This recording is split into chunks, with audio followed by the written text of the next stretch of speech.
हम लोगों ने अपने लास्ट लेक्चर में कुछ पॉइंट्स देखे थे थ्योरी के। अब इसी को ही मैं आगे बढ़ा रहा हूँ आज आप लोगों के साथ। देखो जी, अब मैंने आप लोगों को ना लास्ट क्लास में अकाउंटिंग प्रोसेस बताया था। और अकाउंटिंग प्रोसेस हमारा कुछ इस तरीके से था कि हम सबसे पहले आइडेंटिफाई करते थे मॉनेटरी ट्रांजैक्शंस को। उसके बाद हम उन ट्रांजैक्शंस को रिकॉर्ड करते थे। उसके बाद हम उनको क्लासिफाई करते थे, summarise and analyse and interpretation. आपके पास ना दो वर्ड आएंगे लगातार, एक बुक कीपिंग एंड एक अकाउंटिंग। हम लोग इसको कुछ इस तरीके से भी समझते हैं कि बुक कीपिंग कुछ अलग नहीं है। Bookkeeping is part of accounting. आपकी अकाउंटिंग का ही पार्ट है बुक कीपिंग। ये आपकी अकाउंटिंग है और उस अकाउंटिंग के अंदर ही आपको नजर आ रही है bookkeeping. Basically book keeping को हिंदी में हम लोग बोलते हैं पुस्तक पालन। यानी जो हम ये किताबें अपनी मेंटेन कर रहे हैं, जो हम बुक्स अपनी बना रहे हैं, जो भी हम रिकॉर्डिंग करते हैं, देखो यहाँ पे होगा आपके पास।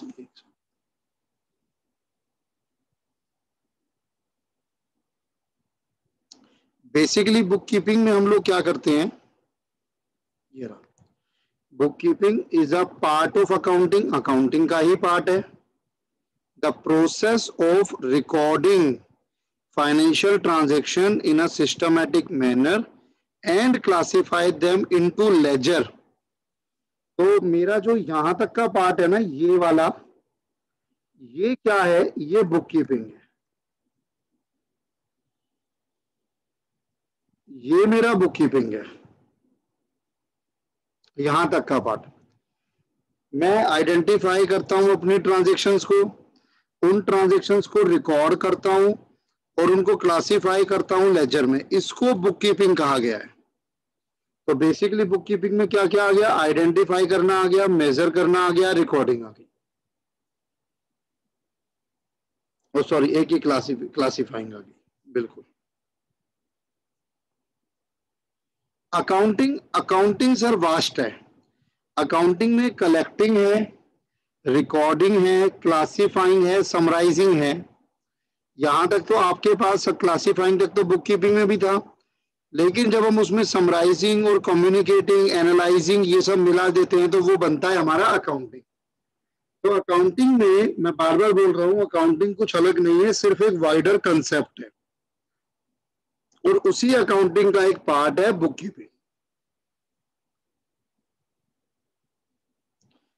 तो अब ये पूरा प्रोसेस अगर मैं देखूं आपके साथ, ये तो मेरा बुक कीपिंग है, लेकिन अगर मैं इस पूरे को कवर करूंगा तो वो मेरा क्या बनेगा, अकाउंटिंग बनेगा। इस पूरे को कवर करूंगा तो वो क्या बनेगा मेरे पास, अकाउंटिंग बनेगा। क्लियर है आपको ये? यस सर जी। अब इसका जो डिफरेंस है ये आपका इंपॉर्टेंट रहेगा, ये आपका इंपॉर्टेंट रहेगा। एक सेकंड दीजिएगा।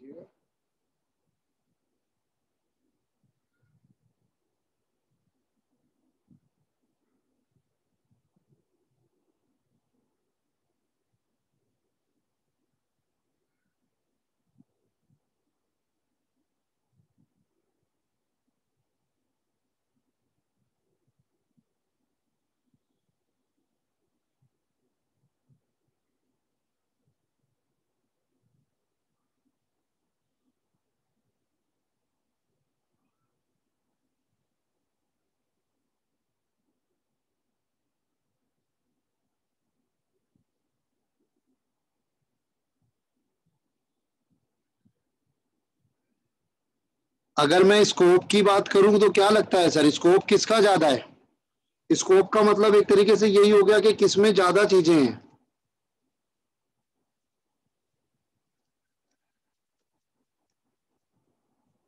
बुक कीपिंग का स्कोप ज्यादा है या अकाउंटिंग का स्कोप ज्यादा है? बुक कीपिंग बेसिकली आपका आइडेंटिफाई फाइनेंशियल ट्रांजैक्शंस, उनको मेजर करना, देन उनको रिकॉर्ड करना और उनको क्लासिफाई करना। Accounting is concern with summarising recorded transaction. जो समरी वाला पार्ट है वहां से आपका अकाउंटिंग शुरू हो जाता है, फिर उसको इंटरप्रेट करना और कम्युनिकेट करना रिजल्ट अपने यूजर्स को।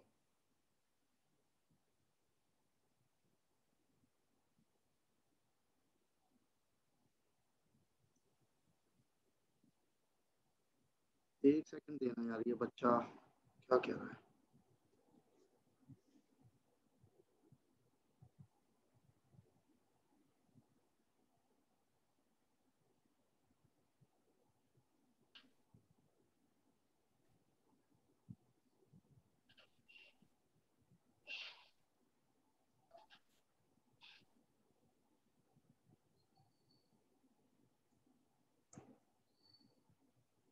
पहले क्या होगा सर, पहले बुक कीपिंग होगा या पहले अकाउंटिंग होगा? पहले बुक कीपिंग। पहले बुक कीपिंग होगा, प्राइमरी स्टेज बुक कीपिंग है आपकी। बुक कीपिंग के बाद सेकेंडरी स्टेज है आपके पास अकाउंटिंग की। यानी मैं कह सकता हूं it starts where bookkeeping ends. तो इस तरीके से ना फिल इन द ब्लैंक्स भी आ जाता है, dash starts where bookkeeping ends, तो आपको ध्यान रखना होता है। बेसिक ऑब्जेक्टिव अगर मैं बुक कीपिंग की बात करूं तो बुक कीपिंग का बेसिक ऑब्जेक्टिव क्या है? अच्छा, मैं ना आप लोगों के साथ बेसिकली आप ही तीनों के साथ, अभी आप तीनों की फीस आ चुकी है कहीं ना कहीं, मैं आपके साथ एक ऐप शेयर करूंगा। वंश, आपके साथ मैंने ऐप शेयर नहीं की ना अभी? एंड्रॉइड ऐप होगी। No sir. जो भी क्लासेस है वो रिकॉर्डेड लेक्चर आपको एक्सेस रहेगा उस ऐप पे। अभी ऐप में कुछ ग्लिचेस भी हो सकते हैं, अभी काम चला लेना, उस पर काम भी चल रहा है क्योंकि इसी साल इंट्रोड्यूस की है। तो मैं आपके साथ अभी शेयर करूंगा व्हाट्सएप पे क्लास के बाद। जो स्टार्टिंग के कुछ लेक्चर्स हैं वो यूट्यूब पे पड़े हैं, जो वाले वो वाले उसमें नहीं डाले हैं मैंने, बाकी लेक्चर उसमें डले हुए हैं। जैसे जैसे हम करते रहेंगे वो भी उसमें रहेंगे। यानी जो भी आपकी क्लास रहेगी पूरे साल, तो जैसे जैसे वो क्लासेस के लेक्चर होंगे उसके रिकॉर्डेड एक्सेस भी आपके पास रहेगा। कभी आपको कुछ डाउट हो या बाद में भूल जाओ तो आप उसको देख सकते हो। Objective of bookkeeping is to maintain systematic record। Book keeping का क्या ऑब्जेक्टिव है? हम अपने सिस्टमेटिक रिकॉर्ड्स मेंटेन करेंगे फाइनेंशियल नेचर के। इसमें बेसिक जो ऑब्जेक्टिव है ना बुक कीपिंग का, वो रिकॉर्डिंग का है। अकाउंटिंग का मेन ऑब्जेक्टिव होता है रिजल्ट निकालना। नेट रिजल्ट क्या है, यानी प्रॉफिट है या लॉस है, फाइनेंशियल पोजीशन क्या है, एसेट्स है या लाइबिलिटीज है, और फिर उसको कम्युनिकेट करना इंटरेस्टेड पार्टीज के साथ। नेचर ऑफ जॉब, देखो ये रूटीन नेचर की जॉब है बुक कीपिंग। हर दिन आपको रिकॉर्ड करनी होंगी एंट्री, जैसे जैसे एंट्रीज होंगी वैसे जैसे जैसे ट्रांजेक्शन्स होंगी वैसे वैसे आप उनको रिकॉर्ड करते चलोगे। लेकिन ये अकाउंटिंग जो है वो एनालिटिकल होगा, क्योंकि आप उसमें एनालाइज करते हो, आप रिजल्ट निकालते हो। रिजल्ट आप हर दिन नहीं निकालोगे, डायनामिक नेचर की है। क्या जो रूटीन नेचर की जॉब है उसे जूनियर स्टाफ भी कर सकता है, लेकिन जहां पर ये हैवी वर्ड्स आ गए एनालिटिकल डायनामिक, उसको करने के लिए आपको सीनियर स्टाफ चाहिए। कोई स्पेशल स्किल नहीं चाहिए बुक कीपिंग के लिए, मैकेनिकल नेचर होता है। मैं आपको अभी 4-5 क्लासेस के बाद सिखा दूंगा जनरल एंट्री, आप भी कर सकते हो रिकॉर्डिंग, लेकिन उसको एनालाइज करना, कहाँ गलतियां हुई हैं, क्या स्कोप है हमारे पास इंप्रूवमेंट का, उसके लिए हमको स्पेशल स्किल चाहिए। तो ये मैंने आपके साथ बुक कीपिंग और अकाउंटिंग किया। मैं फिर दोबारा बता रहा हूँ, अकाउंटिंग प्रोसेस कुछ इस तरीके से होता है। अब है आपके लिए सिर्फ, क्योंकि आपने रेट ज्वाइन किया है। रिकॉर्डिंग के बाद हम लोग करते हो क्लासिफाइंग, फिर आप करते हो समरी तैयार। समरी के बाद हम लोग करते हैं जो भी करना है आपको, एनालाइज करो, इंटरप्रेट करो। अगर मैं रिकॉर्डिंग और क्लासिफाइंग तक की बात करूंगा तो इसे बुक कीपिंग कहा गया है, लेकिन अगर मैं पूरे की बात करूंगा तो पूरे को अकाउंटिंग कहा गया है। और कई बार हमने ऐसा भी देखा है कि यहां तक के हिस्से को अकाउंटिंग कहा गया है, सिर्फ यहां तक के, बट ऐसा है नहीं। आप 11th में कुछ भी लिखाओ, मैं आपको सही बात बता रहा हूं कि अकाउंटिंग पूरा अकाउंटिंग है, ये पूरा अकाउंटिंग है, और बुक कीपिंग सिर्फ उस अकाउंटिंग का एक पार्ट है। हाँ, ये जरूर है कि हम ये कहते हैं अकाउंटिंग यहाँ से स्टार्ट हो रहा है, क्योंकि उससे पहले वाले हिस्से को बुक कीपिंग कह दिया गया है। आई होप क्लियर होगा आपको ये पॉइंट।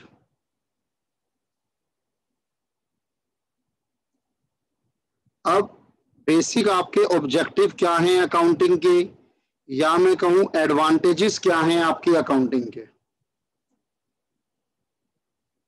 सबसे पहला, मैंने आपको बार बार एक चीज बोली, लास्ट क्लास में भी बोली थी, accounting is termed as language of business. आपके बिजनेस में क्या चल रहा है वो कौन बताएगा, वो अकाउंटिंग बताएगी। अब अकाउंटिंग के ऑब्जेक्टिव्स क्या हैं, या मैं कहूं अकाउंटिंग के एडवांटेज क्या हैं। तो सबसे मेन ऑब्जेक्टिव या एडवांटेज कि अकाउंटिंग में फाइनेंशियल इंफॉर्मेशन आपको पता लगती है बिजनेस की, बिजनेस में क्या चल रहा है।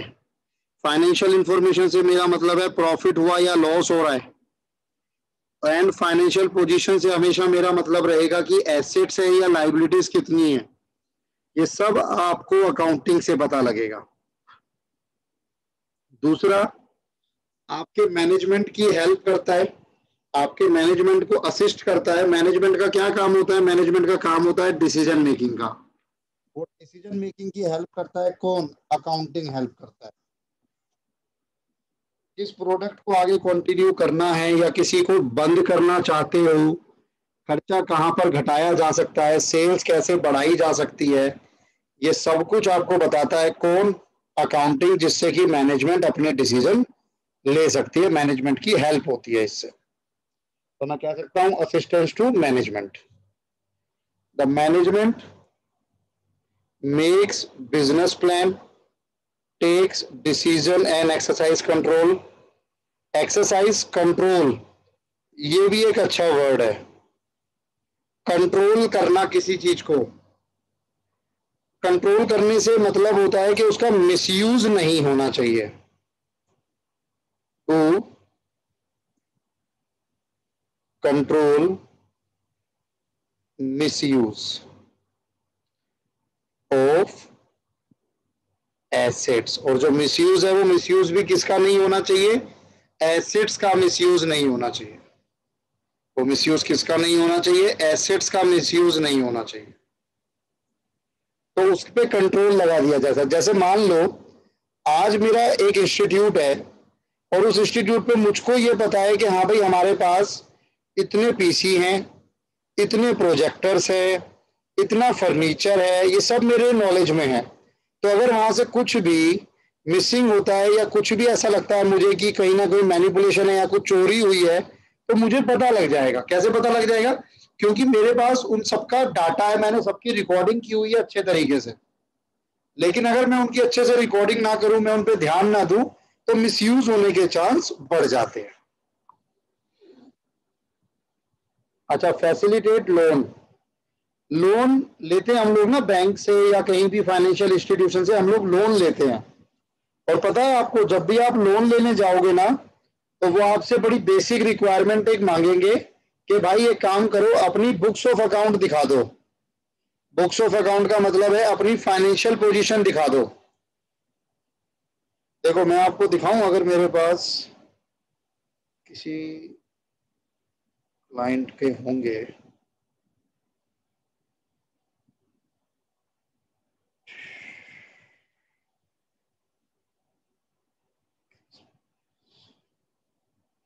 किसका देख सकते हैं,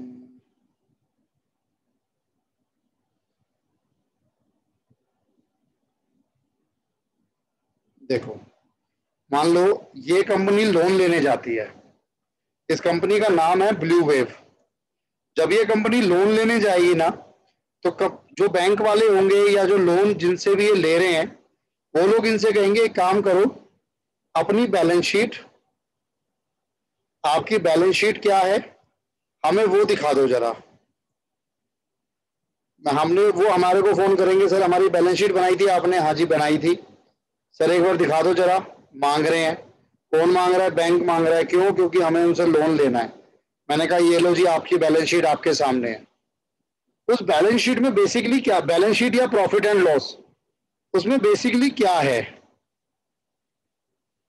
जैसे ये मेरे पास एक प्रॉफिट एंड लॉस अकाउंट होता है, तो मैंने दिखाया कि भाई आपकी ये सेल है साल की, ये आपकी परचेज है, ये आपका प्रॉफिट है, कुछ आपके खर्चे हैं, ये सारे देखो खर्चे आ रहे हैं, एक्सपेंसेस जिसको मैं बोलता हूं, ये सब एक्सपेंसेस हैं।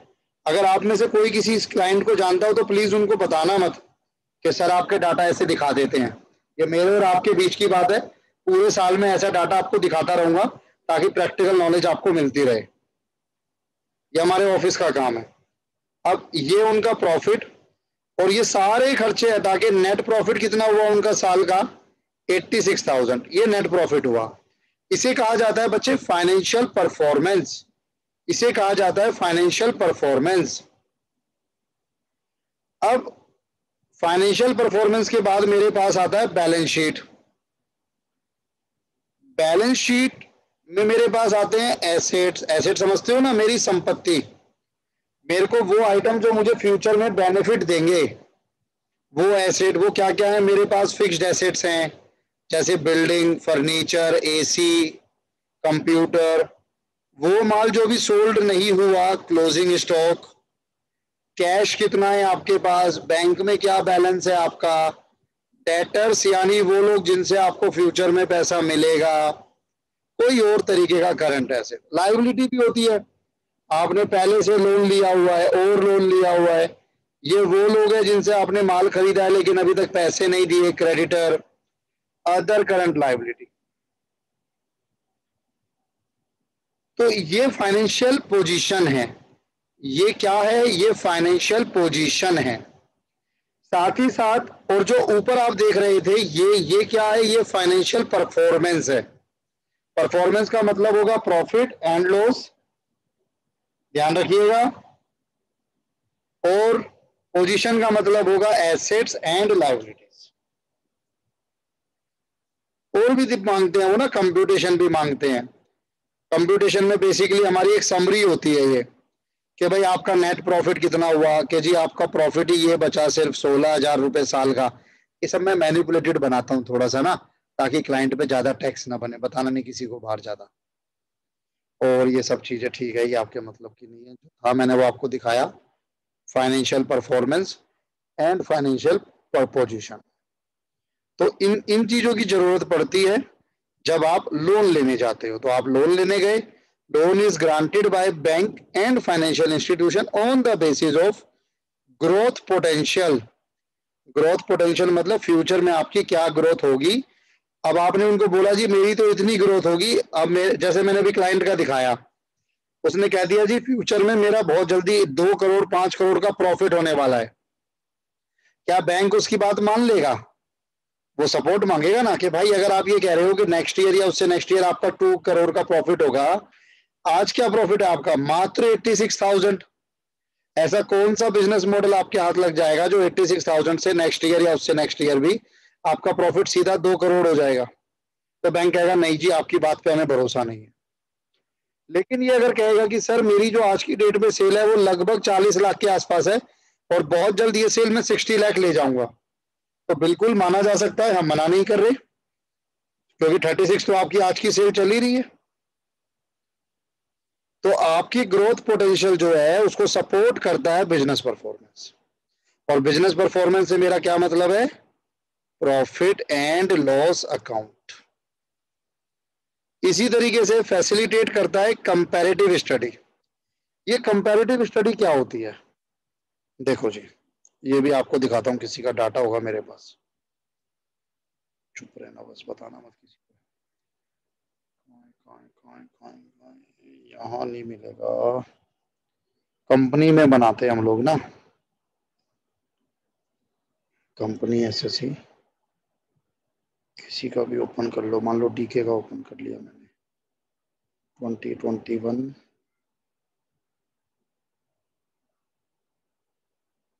Balance sheet. ये कुछ बैलेंस शीट आपको नजर आएगी अभी सामने, देखना ध्यान से।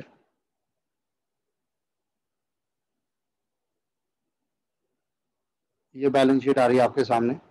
अब इस बैलेंस शीट में ये अभी आपके सामने प्रॉफिट आ रहा है एक तरीके से ना, इसमें आप देखो 2 ईयर का नजर आएगा आपको, 31 मार्च 18, 31 मार्च 19। अब यहाँ पे मैं कंपेयर कर रहा हूँ, मेरा मेरा पॉइंट क्या है, मेरा पॉइंट कंपेयर करने का ही है, फैसिलिटेट कंपैरेटिव स्टडी।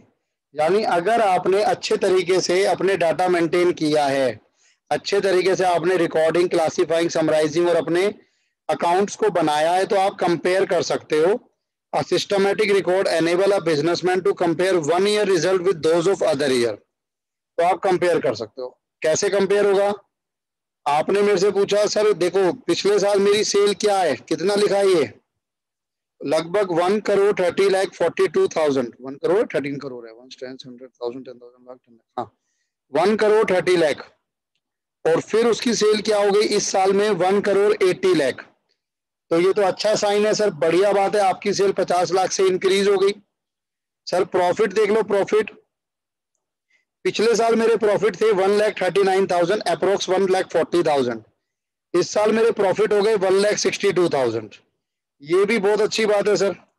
मैं और डीपली देखना चाहता हूं, तो और डीपली देखने पे मैंने क्या करा, मैंने अपने खर्चे देखे कि भाई खर्चों का देख लो कि खर्चे जो है वो कितना हो रहा है। आपने कहा सर पिछले साल 54 लाख के आसपास की सैलरी गई थी, इस बार 63 की गई है, तो ठीक है सर, कोई खास दिक्कत नहीं है। तो इस तरीके से बेसिकली कंपेयर हो जाता है। क्यों? क्योंकि आप जो डाटा बना रहे हो वो इस तरीके से बना रहे हो कि आप 2 ईयर को एक साथ कंपेयर कर सकते हो।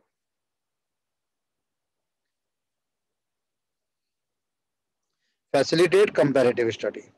और अगर कहीं पर आपको कोई लीडिंग चेंजेस लगते हैं, जैसे मान लो मेरा पिछले साल सेल आ रहा है 50 लाख, इस बार सीधा सेल आ गया 1 करोड़, तो भाई सेल डबल हो गया, तो इतना ज्यादा क्या बात हुई जो इतने ज्यादा सेल हो गई आपकी, तो वो एक सिग्निफिकेंट चेंज है, आप देख सकते हो। इसी तरीके से अगर सैलरी में लगातार एकदम से इंक्रीमेंट आ गया, पिछले साल तक हम सैलरी पे कर रहे थे 50 लाख 60 लाख, इस बार हमारे पास हमने सैलरी पे कर दिया सीधा 1.5 CR, तो भाई ऐसा क्या हुआ? तो ये सिग्निफिकेंट चेंजेस अगर कुछ है तो उसका आप पता लगा सकते हो। Evidence in court. Evidence in court का क्या मतलब है कि अगर अपने अपने अकाउंट्स रिकॉर्ड सही से मेंटेन किए हैं, कल को मान लो मैंने किसी से ऊपर केस किया कि जी ये मेरे पैसे नहीं दे रहा, आपसे पूछा जाएगा आपके पास क्या प्रूफ है कि आपने इसको गुड्स या सर्विसेज सोल्ड करी थी, तो आप उसे बोलोगे कि भाई मैंने उसको सेल किया था। आप कोर्ट आपसे बोलेगा कि ठीक है भाई सेल किया था, तो जरा एक काम करो मुझे इनवॉइस दिखा दो, इनवॉइस यानी बिल दिखा दो। अब अगर आपने अच्छे से मेंटेन किए हुए अपने अकाउंट्स अपने रिकॉर्ड्स, तो आप उसे इनवॉइस या बिल दिखाओगे, तो जैसे ही आप बिल दिखाओगे क्लियर हो जाएगा हाँ जी आपने सेल किया है, आपको पैसे लेने हैं उनसे। तो एक कोई भी कहीं पर भी अगर आपके पास कोर्ट में बात पहुंचती है तो उसके एविडेंस के लिए आपके अकाउंट्स को भी यूज किया जाता है। हाँ जी जल्दी बताओ, मुझे समझ आया? वंश, दीपक, अभय, यस सर। हाँ ना कर दो भाई, मेरा तो गला भी दुख गया बोलते बोलते। एक तो हम अकाउंट्स टीचर है ना, हमें ज्यादा थ्योरी की आदत होती नहीं है, बस ये स्टार्टिंग में पढ़ाता हूँ, उसके बाद इसमें थ्योरी आती भी नहीं है कि अभी तक मैं आपके साथ जितना कुछ पढ़ रहा था ना वो सब अकाउंट्स की अच्छाई थी कि हाँ जी अच्छी अच्छी बातें अकाउंट्स की। अकाउंट्स में सारी बातें अच्छी नहीं होती, अकाउंट्स की कुछ लिमिटेशन भी होती हैं। अकाउंट की सबसे बड़ी limitation, accounting is not fully exact. Accounting जो है वो पूर्णतः सत्य नहीं है। अकाउंटिंग में देखो वैसे तो हम लोग जितनी भी ट्रांजेक्शन्स को रिकॉर्ड करते हैं ना, तो हम उन्हीं ट्रांजेक्शन्स को रिकॉर्ड करते हैं जिनका हमारे पास प्रूफ होता है। प्रूफ मतलब कोई उसका वाउचर होगा, एविडेंस होगा। जैसे मैं उन्हीं सेल को रिकॉर्ड करूंगा जिनके सेल बिल होंगे मेरे पास, मैं उन्हीं परचेज को रिकॉर्ड करूंगा जिनके परचेज बिल होंगे मेरे पास। लेकिन फिर भी कई बार हम अकाउंट्स में एस्टिमेशन लगाते हैं। एस्टिमेशन का मतलब क्या होता है भाई?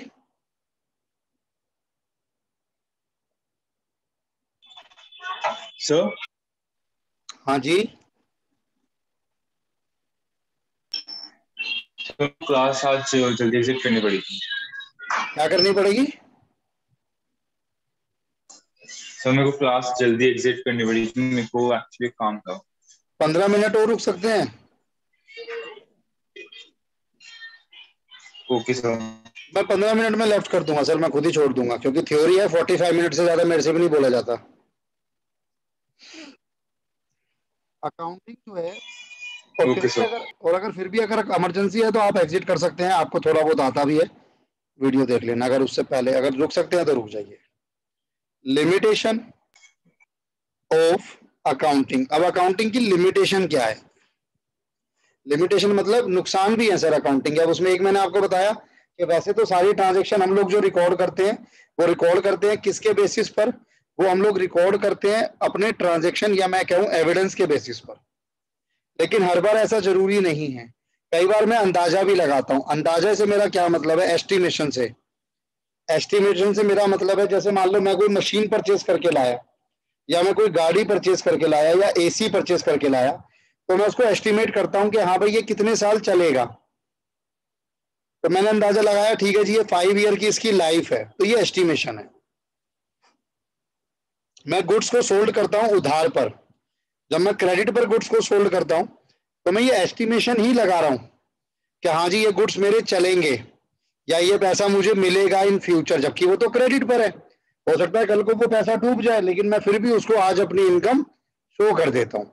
तो इसीलिए अकाउंटिंग जो है वो पूर्णतः सत्य नहीं है, उसमें कुछ एस्टिमेशन चलते रहते हैं। अकाउंटिंग में हमें रियलाइजेबल वैल्यू शो नहीं की जाती। रियलाइजेबल वैल्यू से मेरा बेसिकली मतलब होता है मार्केट वैल्यू। अकाउंटिंग में मुझे मार्केट वैल्यू शो नहीं की जाती। अकाउंटिंग में बेसिकली मेरे पास क्या होता है, जिस वैल्यू पर मैं अपने एसेट्स को परचेज करके लाता हूं ना, मैं उसको उसी वैल्यू पर शो करता रहता हूं ईयर आफ्टर ईयर, भले ही मार्केट में उसकी वैल्यू कुछ भी हो। यानी कि अगर मैं आज अपने अकाउंट्स को उठाकर देख लूं, अगर आज मैं अपने अकाउंट्स को उठा के देख लूं, तो मैं आपके सामने ये दिखा दूंगा कि भाई मेरे पास एसेट्स कितने के हैं। देखो यहां पर ये नजर आएगा आपको, ये रहा टेंजिबल एसेट्स। तो आप कहोगे सर 10,97,000 अप्रोक्स, लेकिन ये इसकी जेन्युइन वैल्यू नहीं है आज की डेट में। क्यों? अगर मैं इसको मार्केट में सोल्ड करने जाऊंगा इन एसेट्स को, क्या नोट है? Note number 7। तो नोट नंबर 7 में क्या क्या है मेरे पास? इस पे एनेक्स्चर होगा, मेरे पास फर्नीचर है, मेरे पास कंप्यूटर्स एंड मोबाइल्स हैं, ये उनकी वैल्यू है डेप्रिसिएशन लगाकर। लेकिन अगर मार्केट वैल्यू देखूंगा तो मार्केट वैल्यू इससे कम होगी, ज्यादा भी हो सकती है लेकिन कम होने के चांस ज्यादा है। यानी अगर मैं अपनी बैलेंस शीट में एसेट को देख रहा हूं तो मैं उसमें जितना भी मेरे एसेट की वैल्यू आ रही है वो रियलाइजेबल वैल्यू नहीं है, वो मार्केट वैल्यू नहीं है, वो उसकी वो वैल्यू है जिस वैल्यू पे हमने उसको परचेज किया था minus depreciation. Balance sheet does not show the amount of cash which the firm may realize, जो फर्म को मिलेगा by sale of all asset ना, वो अमाउंट नहीं है ये। This is because many asset are not meant to be sold, क्योंकि बहुत से एसेट तो ऐसे होते हैं जो हम बेचने के लिए रखते ही नहीं है, उसको हम यूज करते हैं सिर्फ। और वो शो होते हैं किसमें? जिस कॉस्ट पर हमने उसको परचेज किया होता है लेस डेप्रिसिएशन। एक नुकसान हो रहा है अकाउंटिंग का कि अकाउंटिंग में प्राइस लेवल चेंजेस नहीं आता, जैसा जो मैंने अभी आपको बताया उसी का एक्सटेंशन है ये पॉइंट, कि आप अगर किसी एसेट को आज से कुछ साल पहले 5 लाख पर लाए थे तो वो आपकी बुक्स में आज भी 5 लाख माइनस डेप्रिसिएशन कर कर शो हो रहा होगा। हो सकता है मार्केट में उसकी वैल्यू आज कुछ नहीं है, सिर्फ 50,000 रह गई है, लेकिन आप अपनी बुक्स में उसको अभी भी 2 लाख 3 लाख पर शो कर रहे हो। या फिर ये भी हो सकता है कि मार्केट में उसकी वैल्यू 10 लाख हो गई है, तब भी आप उसको अपनी बुक्स में आज की डेट पे 2 लाख 3 लाख पर शो कर रहे हो। मार्केट में प्राइस लेवल चेंज हो सकता है, ऊपर नीचे होगा, लेकिन हम अपनी अकाउंटिंग में उसको चेंज नहीं करते, उसको इनकॉर्पोरेट नहीं करते, तो ये भी एक नुकसान है। Accounting statements are prepared at historical cost. Historical cost मतलब जिस कॉस्ट पर हमने खरीदा था उस कॉस्ट पर हम शो करते हैं। Money as a measurement unit unless price level changes are considered while preparing financial statement. Accounting information will not show the true financial result। जब तक कि हम इस चीज को इनकॉर्पोरेट ना करें जो प्राइस लेवल चेंज हो रहा है, तब तक हम ये नहीं कह सकते कि हमारा फाइनेंशियल रिजल्ट ट्रू है। फाइनेंशियल रिजल्ट का मतलब है प्रॉफिट या लॉस या एसेट या लायबिलिटी। लेकिन कोई बात नहीं सर, नहीं भी कह सकते, तब भी हमें ये रूल फॉलो करना होता है और हिस्टोरिकल कॉस्ट ही यूज करनी होती है। अकाउंटिंग में क्वालिटीज नहीं आती सर, मैंने लास्ट लेक्चर में भी आपको बताया था अकाउंटिंग में हम सिर्फ उन्हीं ट्रांजैक्शन को रिकॉर्ड करते हैं जो ट्रांजैक्शन या तो मनी में हो या फिर मनी में कन्वर्ट की जा सकती हो। जो क्वालिटीज होती हैं, क्वालिटीज जैसे कि क्वालिटी ऑफ स्टाफ, हमारे हमारे कस्टमर से रिलेशन, हमारे सोसाइटी में रिलेशन, ये सब इग्नोर कर दिए जाते हैं, ये सब इग्नोर कर दिए जाते हैं। आप रेगुलरली एक बात सुनते हो, वर्ल्ड में रिचेस्ट पर्सन कौन है, इंडिया में अब ये रिचेस्ट पर्सन हो गया, कभी अंबानी ग्रुप ऊपर चला जाता है, कभी कोई और ऊपर चला जाता है। लेकिन जब बात आती है कि क्वालिटीज, सबसे बढ़िया क्वालिटीज अपने एम्प्लॉइज को या सोसाइटी को कौन सा बिजनेस ग्रुप प्रोवाइड करता है, तो लगातार सिर्फ एक नाम चलता है, टाटा। लेकिन क्योंकि वो सारी क्वालिटीज अकाउंट्स में नहीं आती, मेजर नहीं होती, इसीलिए कभी भी जो टाटाज हैं वो रिचेस्ट पर्सन में नहीं आते। और रतन टाटा का इस पे इंटरव्यू भी, उसने कहा मेरा कोई मतलब नहीं है, मेरा कोई मोटिव नहीं है कि मैं वर्ल्ड का या इंडिया का रिचेस्ट पर्सन कहलाऊं, मैं सिर्फ सोसाइटी के लिए काम करता हूं, मैं सिर्फ अपने एम्प्लॉइज के लिए काम करता हूं। तो क्वालिटीज हम लोग इग्नोर करते हैं, क्वालिटीज अकाउंट्स में नहीं आती है। इन शॉर्ट बताइए बच्चे, लिमिटेशन क्लियर है? Yes sir. एक मोस्ट इंपॉर्टेंट टॉपिक, आपकी जो अकाउंटिंग इंफॉर्मेशन है, अकाउंटिंग इंफॉर्मेशन से मतलब है मेरा अकाउंटिंग की ट्रांजैक्शंस, या मैं बोलूं फाइनेंशियल ट्रांजैक्शंस, उनको जब आप रिकॉर्ड करते हो अपनी बुक्स ऑफ अकाउंट में, वो बनती है अकाउंटिंग की इंफॉर्मेशन।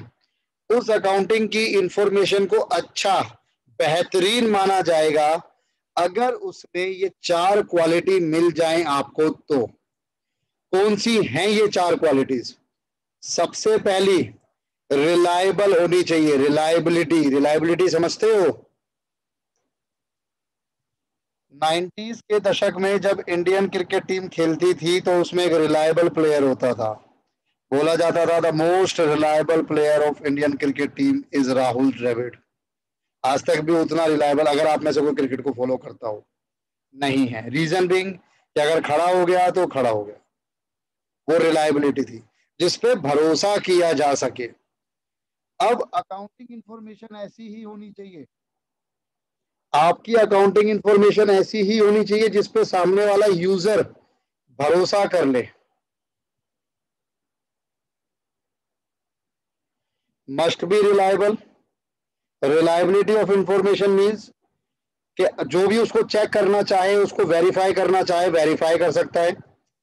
वो किसी भी तरह के एरर, बायसनेस, बायसनेस समझते हो?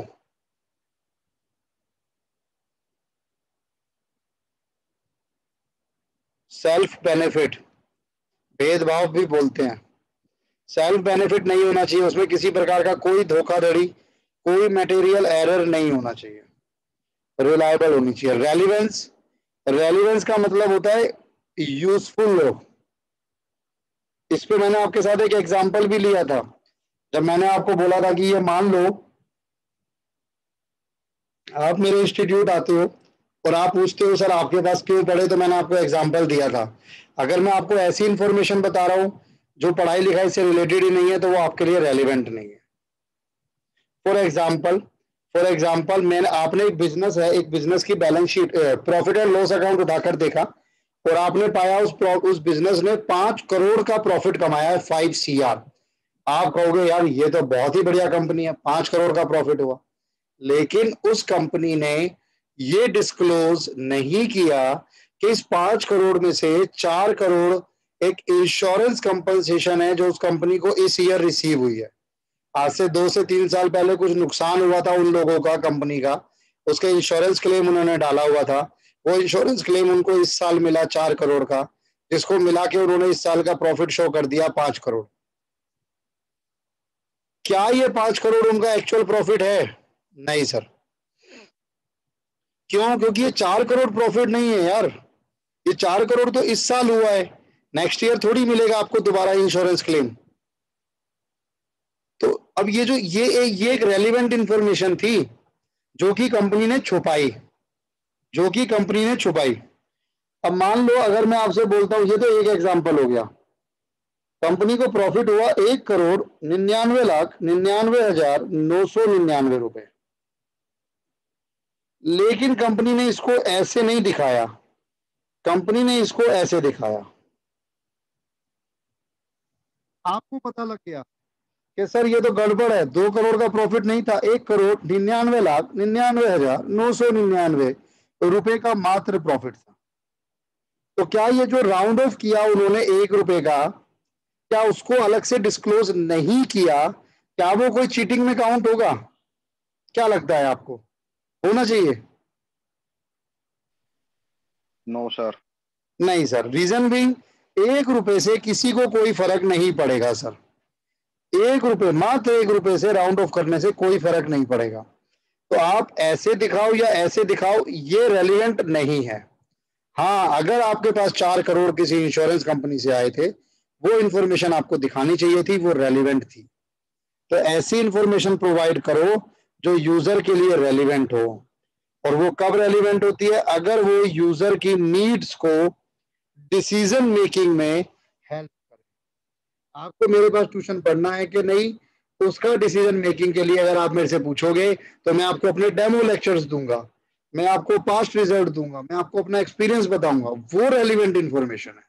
मैं आपको अपनी प्रीमाइसिस दिखा रहा हूं, मैं आपको एसी लगे ये बता रहा हूं, हमारे यहाँ पे पानी की अच्छी सुविधा है ये बता रहा हूं, तो वो रेलिवेंट इंफॉर्मेशन नहीं है, क्योंकि उससे आप डिसीजन मेकिंग नहीं कर पा रहे हो कि आप मेरे पास पढ़ना चाहोगे या नहीं। अंडरस्टैंडेबिलिटी नाम से क्लियर है। अकाउंटिंग इंफॉर्मेशन इस इतने अच्छे तरीके से शो करना कि सामने वाला उसको समझ सके, जो आप समझाना चाहते हो वो सामने वाले तक कन्वे हो जाए। Understandability means information provided through financial statement must be presented in a manner that user are also able to understand it. User क्या करें? यूजर उसको अंडरस्टैंड करें, समझ सके। कंपेरेबल होनी चाहिए। Comparability means user should be able to compare the accounting information, ध्यान से देखना, of an enterprise with that of other enterprise, with that of other period, और with the accounting information of other enterprise। आप चाहे तो अपनी खुद के इंफॉर्मेशन को अपने अगले ईयर से पिछले ईयर से कंपेयर करना चाहते हो, वो इंट्रा फर्म कंपैरिजन कहलाएगा।